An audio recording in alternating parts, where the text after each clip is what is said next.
Akhirnya terkuak omongan menyakitkan Abdul Rozak dan Umi Kalsum ke orang tua haters, Kartika Damayanti. Dipaparkan Madi dan Suwarning yang merupakan orang tua Kartika Damayanti, bahwa di kediaman sederhananya yang terletak di Bojonegoro, Jawa Timur itu ia tinggal bersama sang istri, anak, serta satu orang cucu mereka yang merupakan anak dari Kartika Damayanti. Hari berjalan normal seperti biasa. Saat itu Madi tak punya firasat apapun dan hanya sedang berduduk santai di rumahnya. Bak tersambar petir di siang bolong, Madi sempat terkejut saat melihat segerombolan orang datang yang ternyata adalah ayah Rozak dan Umi Kalsum. Datang jauh-jauh dari Depok, ayah Rozak langsung mengeluarkan unek-uneknya di depan Madi dan Suwarning. Ayah Rozak bahkan memaki-maki Kartika dengan ucapan yang kurang pantas. Namun, Madi dan Suwarning memilih untuk tetap diam. "Saya duduk di sini, terus datang marah-marah, saya dari Depok datang ke sini gara-gara anakmu, saya diam-diam saja."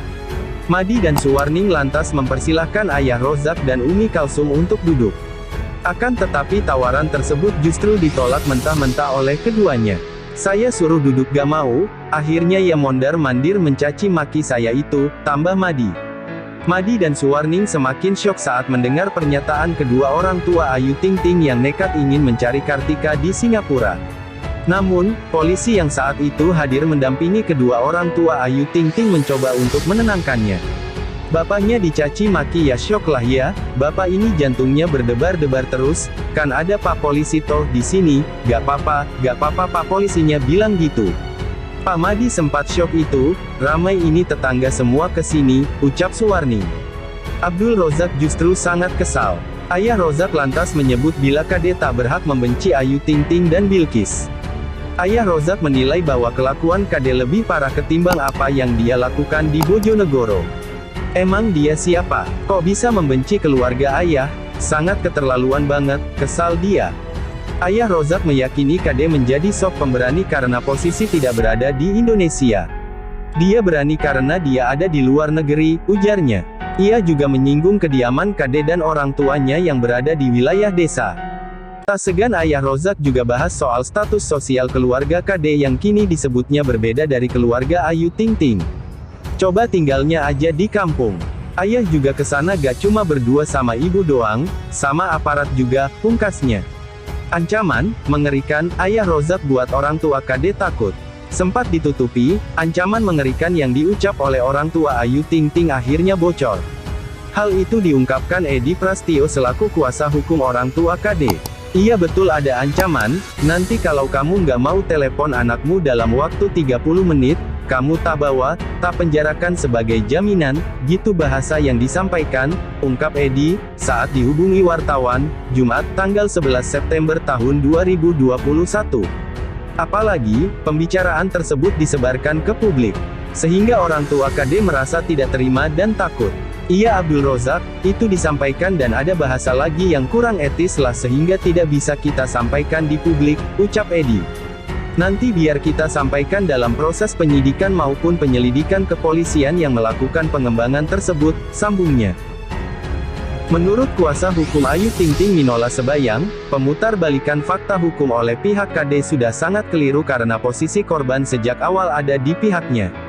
"Itu yang selalu saya katakan, jangan kita membelokkan peristiwa hukumnya, karena peristiwa hukum yang sebenarnya Ayu itu korban," kata Minola saat dihubungi, Sabtu, tanggal 11 September tahun 2021.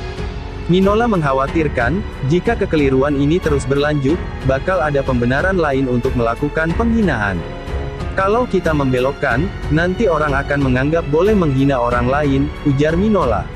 "Kalau orang yang dihina itu marah kemudian karena marahnya itu diperkarakan, itu jadi membuat penegakan hukum jadi tidak betul kan," sambungnya menambahkan.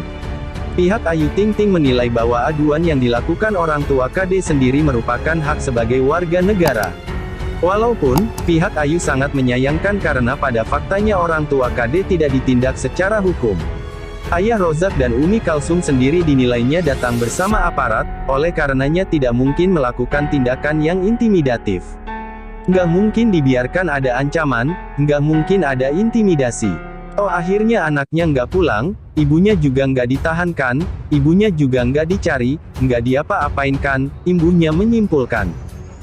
Kedua orang tua Ayu Ting Ting diduga melanggar protokol kesehatan saat datang ke Bojonegoro, Jawa Timur.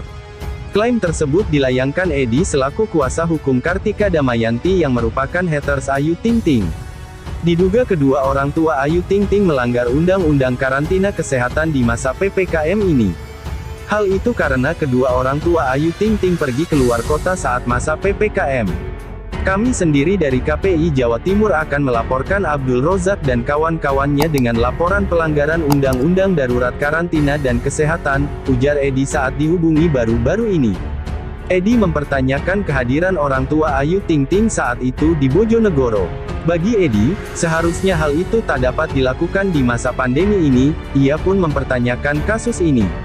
Iya, di PPKM level 4 kok bisa datang ke Bojonegoro, padahal itu kan lintas Polda.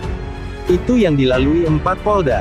Polda Metro, Polda Jabar, Polda Jateng, dan Polda Jatim. Itu kan ada apa, yang lain tidak bisa kok dia bisa. Tutur Edi, karena kan waktu itu hanya nakes yang diperbolehkan melintas waktu kejadian itu. Kok punya hak khusus sendiri dia bisa jalan, lanjutnya. Lebih lanjut, Edi menegaskan tak terlalu mempermasalahkan kehadiran polisi pada saat itu. Hanya saja, ia mempertanyakan keberhasilan orang tua Ayu Ting Ting sampai di salah satu kota Jawa Timur itu.